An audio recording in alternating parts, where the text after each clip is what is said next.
Madame la préfète, monsieur le préfet ce matin, mais celui des médecins scolaires est aussi bien réel. Pourtant, la santé mentale, notamment chez les jeunes, est un défi majeur qui se dresse devant nous. Le décès, il y a quelques semaines, de Mélanie, assistante d'éducation, tuée sur son lieu de travail par un collégien de Nogent, illustre de façon tragique cette problématique décrétée grande cause nationale en 2025. La dégradation de la santé mentale chez les jeunes est un phénomène qui dépasse les frontières, mais les réponses apportées par le gouvernement sont insuffisantes.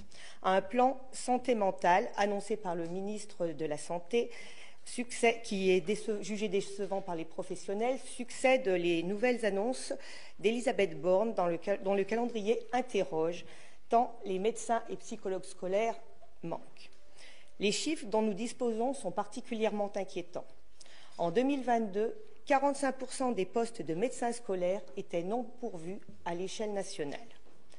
La visite médicale à 6 ans, rendez-vous essentiel pour repérer les fragilités des élèves et les prendre en charge, n'est aujourd'hui une réalité que pour seulement 20% des élèves.